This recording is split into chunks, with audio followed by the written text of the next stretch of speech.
Welcome to Adoption Advocacy Podcast. I'm your host, Francie Frisbee. Thank you for joining me today. Now let's talk adoption.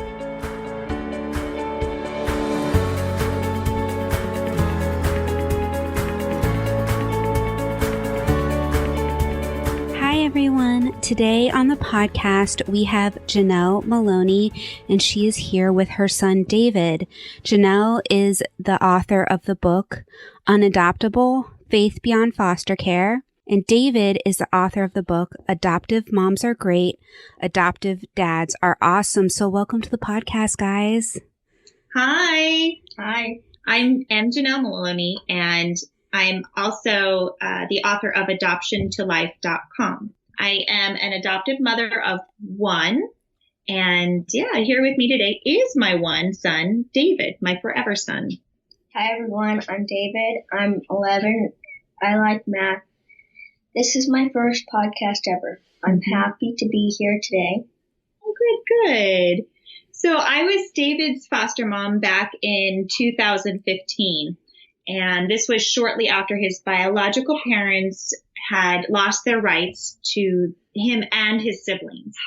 So I was David's foster mom back in 2015, and this was right after his biological parents lost the rights to him and his siblings. Mm-hmm. And for a while, he was in a foster home that had all of the siblings together, which was really nice. But then extended families started to show up to adopt. Unfortunately, due to having multiple biological fathers, multiple kinship opportunities were available. And so each sibling had someone who was willing and eligible to give a child a home, but not one of them could keep all of the children together, which, is understandable in certain circumstances. Mm-hmm. So David watched while one child left and never came back. And then he came to visit me. And at that time, he didn't know that he was the one that would never return. Mm-hmm. And that still chokes me up today. Yeah. Did you ever get to say goodbye to any of your siblings? No. Do you wish you could have? Yeah. I think that was one of the hardest things for me to watch him go through. Mm-hmm. I remember just seeing him fall apart. He lost everyone he loved one by one. And my husband and I never intended to participate in a separation of siblings. We were looking for siblings. We wanted to adopt them all together if we could have, but that just wasn't an option for us in this situation because of the kinship involvement. And unfortunately, not one of those families kept the adoption open. So we were not even able to maintain a sibling connection at all. Mm-hmm. So, Francie, it's things like this that it makes me wonder, what does it really mean to be the best placement option for a child coming from foster care that has siblings? Because when kinship is trumping that sibling bond, then each child is going to end up suffering more and suffering alone in the process. Why do siblings get separated in the first place?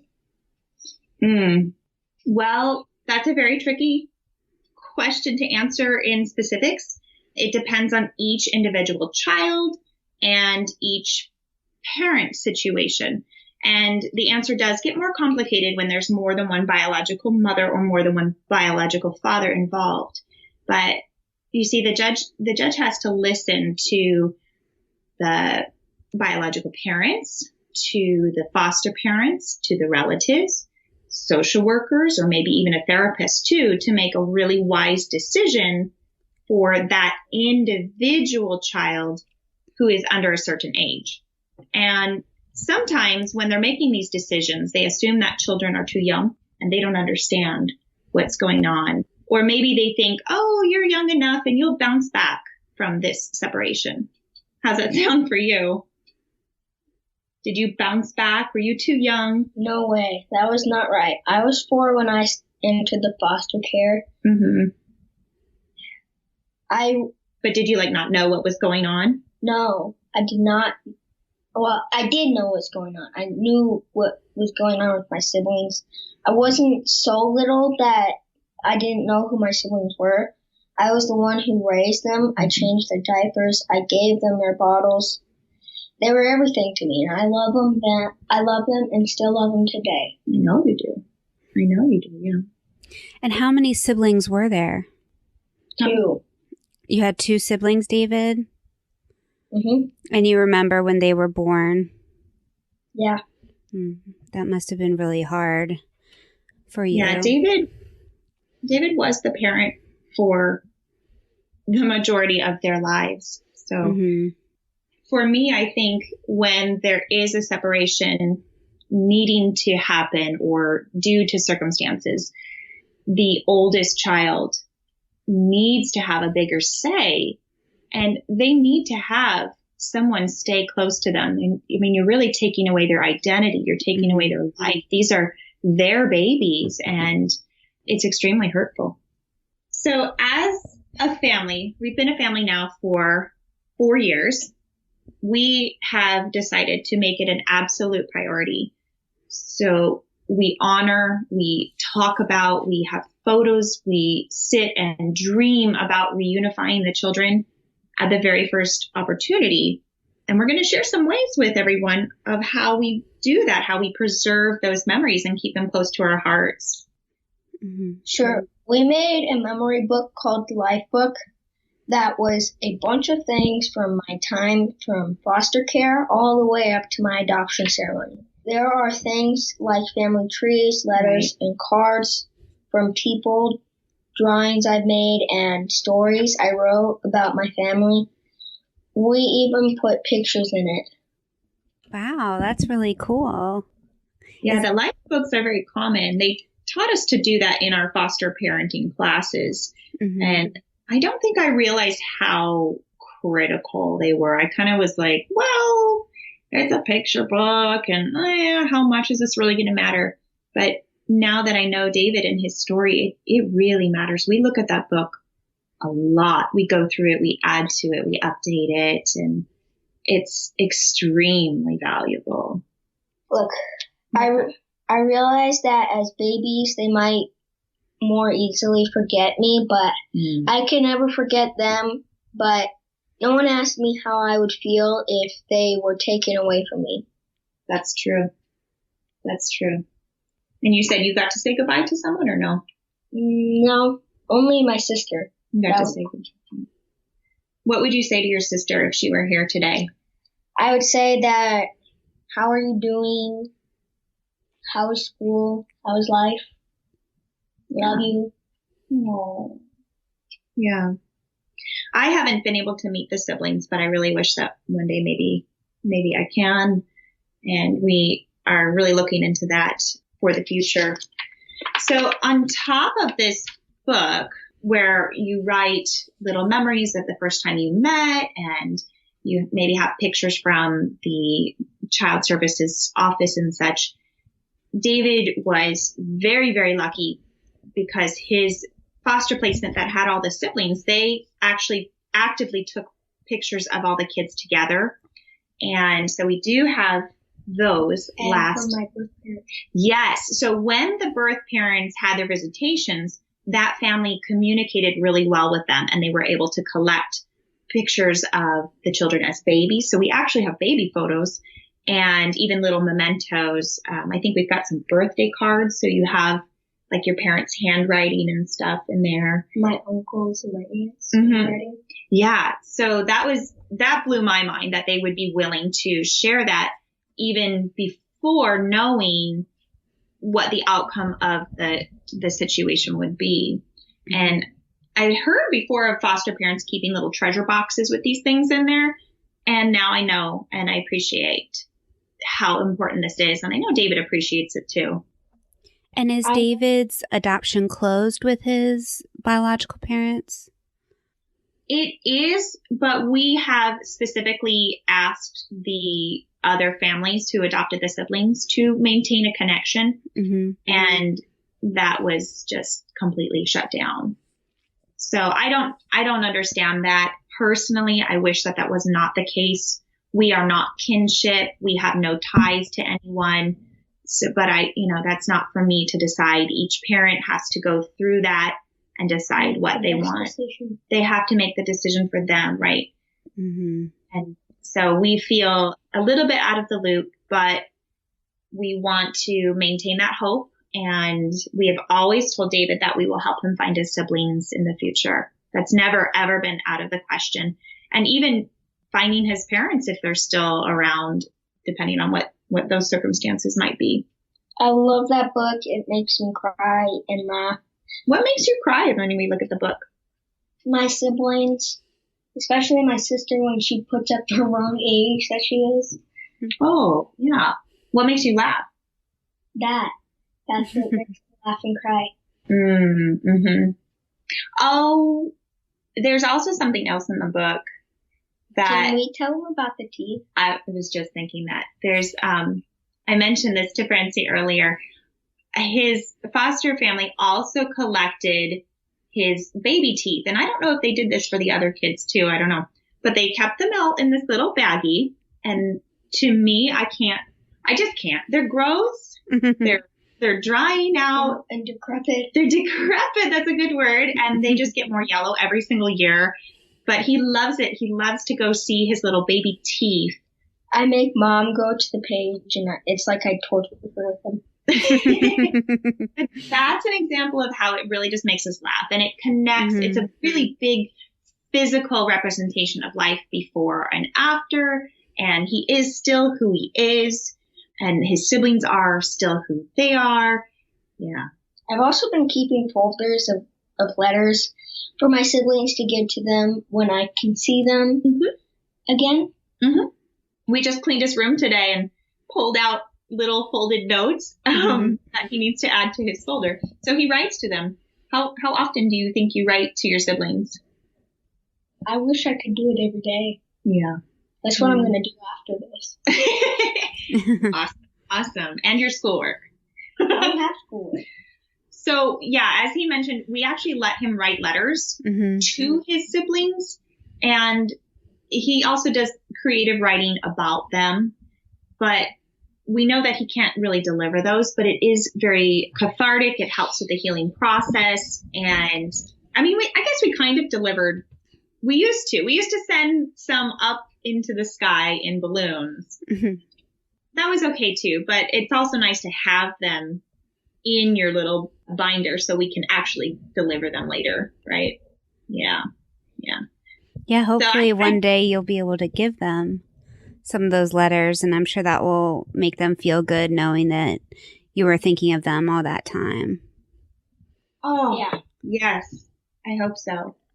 I can't even imagine if someone came to me I'm an adult. I'm not an adoptee. But if someone came to me and said, I've been thinking about you this whole time. Here's this lifetime of memories and poems and stories and pictures just for you. I mean, actually, that sounds creepy now that I've said that out loud. But in the context that they were someone I love, I had a relationship with. Yes. Okay. Yeah. Now I hear myself speaking.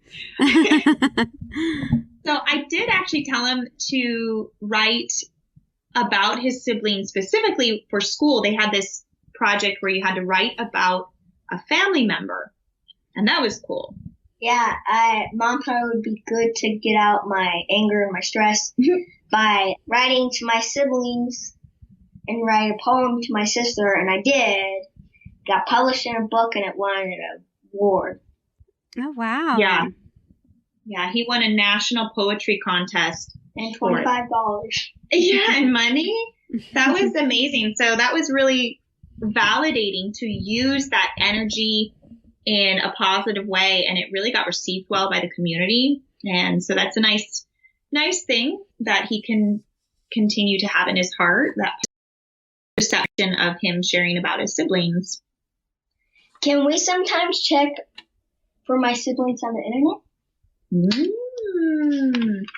Well, yes, sort of. So Mom and Dad are able to see some things that are made public, but we do have to be very careful to honor the other parents because of it being a closed adoption. They Decide. Yeah, they chose that and they decide how much privacy they want. And they made it clear to us that we are not to be connected. But of course, this is getting a lot harder now because of social media. It links us all together. There's facial recognition software. DNA software from your face and your fingerprints. Well, maybe like Ancestry. So we're really careful not to ever use our son's name online, not even in this podcast. We don't do the Ancestry stuff. I have done family trees, but he has a different name in there as well. For different people, for my adopted family. Right, because even on Ancestry, we try. But the Ancestry program links those trees that are similar. And so even that was too much. So we have to be really careful with what we post and just really, it's not fear-based. It's really honor. We want to honor that boundary that they set in place. And it's almost like we're waiting until everyone turns 18. Tick, tick, tick, tick, tick. Okay, let's go find them. Yeah. But we have to do that, right? Yeah. Do you want to look them up when you're older? Yes, but I know I have to be careful because those connections can cross legal boundaries. Right, like being 18. Yeah. And the kids have to be 18 and have permission from their parents or live on their own. Right. I think it's just 18 for everyone. So if you're the oldest child, I'll be 18 faster. You'll be 18 faster, but that means you have to wait until my sister. So me and my sister are 2 years apart. So then you would have to wait another couple of years, and then your brother, you'd have to wait another couple of years. So you have to wait the longest to even begin this process. My sister doesn't have to wait as long. Relatively. Yeah. Yeah.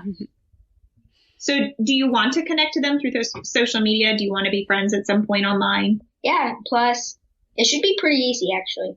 Plus, when I start dating, if I meet a pretty girl that has my sister's name, I should.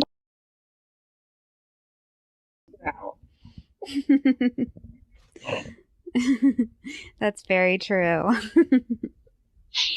Yeah, I think there should definitely be some questions you ask when you start dating in 20 years. Yes. But seriously, if the kids, if there were no strings attached and no linking software, so none of those things that happen, and it was just truly the siblings connecting, I really wouldn't mind. I really would not mind for them to be connected sooner rather than later, but it's just not wise at this time. Plus, him being the oldest, they are little. I hope they're not on social media right now. That would be very bad.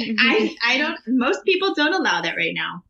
Well, nowadays that every child has phones now. Oh my goodness. I hope the little babies don't have phones. So, David, what do you wish that people knew about adoption from foster care? Oh, it's a good question. I wish that people would realize that older siblings are hurt more when the babies are taken away. And plus, I'm the oldest. I should know how they're doing and what's going on.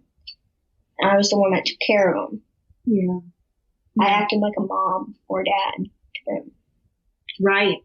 Why do you think people want to adopt the babies first without the siblings? Because the babies are a lot younger. They don't have any problems like diagnostics and like autism, other things. That comes later. So those things, you think maybe if the kid was older and they had diagnoses, that would scare a potential adopted family? Yeah, but if a baby's younger, if there's a kid that's younger and a baby or toddler, they don't go into that stage where they're like sassy or more, or naughty or very high-tempered. Okay, so before Terrible Twos. Yes. Okay. Before World War III happens. Okay. Well, I agree with you. I think that siblings need to be kept together, or at least an open relationship between the adoptive families. I understand that there could be some issues or concerns with biological parents at some point, but at least the adoptive families moving forward maintain an openness. And I think that there is definitely some big issue of fear that can hold some of the parents back from keeping the adoption open or growing their family as in a bigger way with more kids at once. And unfortunately, that fear takes over more. Yeah, that fear is big, but it can also speak louder in many situations than the fear of the actual child who is actually having their family be torn apart. And that's like traumatizing.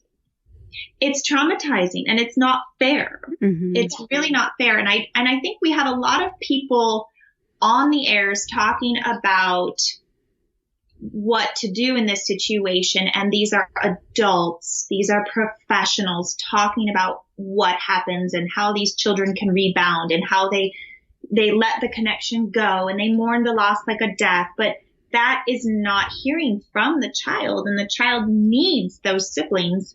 And now we're finding out that having that sibling support system stay intact is actually creating greater healing potential. And it can reduce the severity of all the trauma symptoms that are coming out because of that survivor bond that is present. So that's even more of an incentive for adoptive parents to have the siblings together, because they become more resilient. They become more capable. They have someone to go through this with them. You think? Yeah. Yeah. Yeah, that's so true. Yeah. I forgot. We actually prepared to read that super special poem for David's sister. Are you ready? Yeah. Okay. It's so precious. I can't believe it. Okay. All right, go ahead. I might cry. I might cry. I have cried multiple times. Okay. What's it called? This poem is called My Little Sister. There's a little girl I really like. I haven't seen her in a long time. She is my little snowflake. I really wish she was still mine. With hair like glitter and a smile like a dream, my mind remembers all I've ever seen. Oh, little sister, my heart, my love, I pray you'll come back, my sweet little dove. That was really good. That was beautiful. Thank you so much. I have to meet her one day. I have to meet this girl. Like, this girl has his heart. Ooh, I look forward to that. She's got to be special, huh? Yeah, I'll introduce you. I think what you guys are saying about people think that they adopt, younger children because there won't be the problems, but that's just not true. The problems come, the layers of adoption come, whether the child is an infant or older, and secrets, they just hurt. They don't heal. And I think keeping adoptions open, especially among siblings that aren't allowed to be kept together, is so important. Yeah. I was talking with my friend Lisa Knudsen. She wrote the story Life in the Foster Lane, which is more geared towards teenagers. And her and I were talking about the parentification factor. And that's also been something that dissuades the parents from bringing in the older siblings. Oh, this person's going to try to maintain control over the younger siblings and all this. And there needs to be a sense of honor. Of course they would. Absolutely. Of course they would. They are a complete resource. They've done everything that they could. They know this child, the younger child, intimately. They know their preferences. They know how to make them stop crying. They know their favorite song before bed. And that's not something to feel like you're in competition with. That's a treasure. I mean, we bring these kids home and have no guidebook at all. And in our case, we were not provided the backstory from our child for several months. So we did not know diagnoses. We did not know the situation, and it just had to unravel rather abruptly and horrifically in many ways. But if there had been someone who could have said, oh yes, David loves this and this will help him go to sleep and he loves these treats, I would have really appreciated it. So it's not a competition between the adoptive parents and the older sibling. It's a resource, and providing that sense of mom and dad will do this now. But if we have questions, I am so glad that you're here, because I need you and I need you to help us with this. And if I'm having trouble putting the baby to sleep, could you come be a part of this? Could you come help? And they get to maintain that. They get to maintain that natural order. I mean, that's what older siblings do anyways. It's not adoption specific. Older siblings have their own little code language with the kids. Like, you know how the younger sibling learning to speak, they speak their babble, and then the older sibling interprets it? Yeah, that's it. So this is not a foreign concept. This is not a scary concept, and it's definitely not a competition. Yeah. Older children are a huge benefit to have in the family and to keep them together. Yeah. Is there anything else you want to share? No. So I have a question. David, you wrote 2 books, and I was wondering what that was like for you and why you decided to do that. Since my mom wrote a book finding how to love a kid, I wrote a book for how to love a father and a mother. Okay, great. And do you want to tell me what those books, I haven't had an opportunity to look at them. Do you want to tell me what those are about? I don't really remember. It's been like 6 months since I've worked on them. They're not published yet. Okay. We are learning that publishers are not they don't jump at the chance to publish a book written by an actual child. Mm-hmm. So now we're going to self-publish, and we're getting them illustrated at this time. So there has been a delay on that. But so what is the message that you want? If someone was going to be adopted, what story do you tell them? The story is supposed to help them with learning to love a foster mom and a foster father, depending on what they've been through, and it's not scary to be with them because they love you and they will be with you forever, and that you're just gonna be loved. Yeah, we both write on overcoming fear, and whether from each perspective, whether that means fear of the future, fear of loss, or fear of what somebody has said about this child, or what somebody has said. Like, I'm not like what the Disney movies make me out to be. I don't have a big green crooked nose and stepmommy, blah, blah, blah. No, it's not like that. And adoptive moms and adoptive dads specifically have done so much work, so much preparation in their hearts and their homes. And we aren't, and usually should not be, so scared of anything that you bring. You can just come and be you because we're already prepared, right? Mm-hmm. For the most part. Either we know or we're able to handle what we discover. We're aware of what is going on. Yeah, that's right. They're so sweet. I can't wait till they come out. But they would be for children. Yes. Okay. Not for adults. Mm-hmm. Was there anything else you guys wanted to discuss? No. Well, thank you so much for coming on. I really appreciate it, and I loved hearing you guys together and hearing your story and your experience, and especially what you're passionate about. I think this topic is really important to discuss because a lot of times I hear, kinship adoption, but we don't hear about when the siblings are separated through kinship adoption. So this was great and I really appreciate it. Thank you so much, Francie. This was really fun. Thank you. Thanks, guys. Bye. Bye. Thanks for listening. For more information on how to connect, links to resources, and to participate in this episode's discussion board, please visit adoptionadvocacypodcast.com. You can visit our social media pages at Adoption Advocacy Podcast on Instagram and Facebook, and Adopt Advo Pod on Twitter. Sending lots of love, and let's talk again soon.